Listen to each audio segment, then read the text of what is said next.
Maintenant, on va passer à une prochaine chronique, une chronique binge-watching. Je sens qu'elle va vous plaire celle-là, hein. On va parler d'une mini-série documentaire, Un monde nouveau de Cyril Dion, et non pas Céline Dion, hein. Ça a été projeté en avant-première au festival ce week-end. Et Maxime, tu l'as vu aujourd'hui et tu vas nous en parler. Oui, Marco, bonjour Vincent. Bonjour. Donc, Un monde nouveau, c'est la nouvelle réalisation de Cyril Dion. Cet auteur, vous le connaissez sûrement. Il est donc réalisateur, écrivain et il est militant écologiste. On lui doit notamment le film Demain, qui a été réalisé avec Mélanie Laurent en 2015. Donc, ce tout premier film documentaire de Cyril Dion, il met en avant en fait les initiatives écologiques et ce film documentaire a d'ailleurs gagné le César du meilleur film documentaire en 2016. Donc par la suite, Cyril Dion a réalisé d'autres documentaires, dont Animal, qui est axé lui plus sur le monde du vivant. Et entre-temps, Cyril Dion écrit des livres, dont le dernier qui est À l'orée du danger, c'est un recueil de poèmes. Et cette année, donc, Cyril Dion revient avec une série documentaire, Un monde nouveau. Elle dresse, en fait, cette série, un plan en trois étapes pour lutter contre les bouleversements écologiques. Donc, résister, s'adapter et régénérer sont les noms des trois volets de cette série. Le spectateur voyage dans plus de 15 pays et va à la rencontre d'acteurs qui ont en fait bouleversé et révolutionné un territoire, un pays ou un secteur économique, des gestes qui ont modifié profondément les habitudes pour créer une situation durable, à la fois sur le plan économique, mais aussi sur le plan écologique et le plan social. Et donc du coup, on va écouter tout de suite, c'est ça, Valérie Rossolini, qui est la co-autrice, hein, qui explique donc les 3 épisodes. C'est ça, qui revient précisément là-dessus. Donc en fait, on est vraiment passé du plus local dans les premiers films de Cyril au plus global dans ce film-là. Et là, la démarche, elle est systémique, c'est-à-dire elle est en 3 volets. C'est à la fois de dire qu'il nous faut résister, c'est-à-dire avoir vraiment conscience de l'enjeu, mais pleinement et résister collectivement et pas juste chacun à notre petite échelle individuelle. Deuxièmement, s'adapter très très vite parce que le choc qui nous attend est tellement vertigineux et tellement inévitable que le seul moyen d'y survivre, non pas nous en tant qu'espèce, mais toute la planète en tant que planète, y compris nous dans la biodiversité globale. Comment s'adapter pour faire face à ce choc et être résilient. Et la troisième chose, c'est aller au-delà de ça, parce qu'il faut quand même essayer d'être optimiste, et se dire qu'au-delà de résister et s'adapter, on peut aussi régénérer.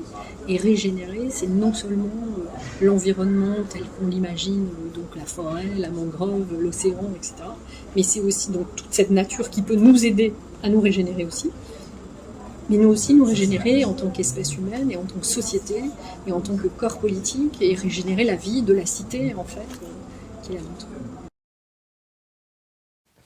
Donc Valérie Rossolini, la co-autrice, Thierry Robert, le réalisateur, et Fabrice Papillon, le producteur, étaient présents samedi soir pour l'avant-première de la série à Montsartou. Cette série a été, le premier épisode qui a été diffusé a été reçu avec succès. Le traitement du problème écologique est expliqué de façon complète, appuyé par des preuves scientifiques, des enquêtes de journalistes. Les solutions apportées sont étayées par des témoignages pertinents. Et à chaque fois, c'est plein d'optimisme.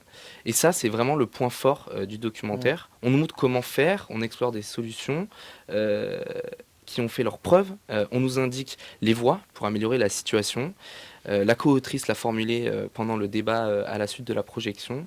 Je cite, « Un autre récit est possible pour l'avenir de notre civilisation, un récit optimiste où l'on trouve notre place dans un monde nouveau. » Et tu m'as vraiment donné envie de le voir. Quand est-ce qu'on va pouvoir le voir? Alors, le documentaire, il est à retrouver sur Arte, qui est le principal Ok. financeur de la série documentaire. Ce sera le 15 novembre, à partir de 20h45. Les 3 épisodes seront diffusés, mais la série sera disponible en pré-play une semaine avant sur la plateforme Arte. Donc c'est le 8 novembre qu'elle sera disponible, et elle restera en accès gratuit librement sur la plateforme pendant 3 mois. Ok, top. Merci beaucoup, Maxime. De rien. Et justement, pourquoi vous avez choisi de sélectionner ce film au festival? Mais parce qu'il reprend très bien un peu tout ce qu'on s'est déjà dit sur la manière dont on a envie d'aborder ces questions-là. D'abord, on veut les aborder parce qu'elles sont essentielles, et on veut les aborder sous le prisme des solutions. Et Cyril Dion, on le connaît bien, il est venu plusieurs fois, il était là l'année dernière pour son recueil de poésie. On a remarqué que souvent les gens qui sont engagés sur ces questions, qui ne sont pas des questions faciles, parce que c'est des questions angoissantes aussi, hein, écrivent souvent de la poésie, et je pense que c'est un échappatoire pour eux qui leur fait du bien. Et il l'avait partagé avec nous l'année dernière dans un très beau concert avec l'Orchestre de Cannes. Et donc, voilà, Cyril Dion, c'est quelqu'un qu'on suit, qui nous suit, qui est à l'origine aussi du mouvement des Colibris avec Pierre Rabhi, et c'est un mouvement national maintenant, mais qui a été créé à Montsartou aussi. Ouais.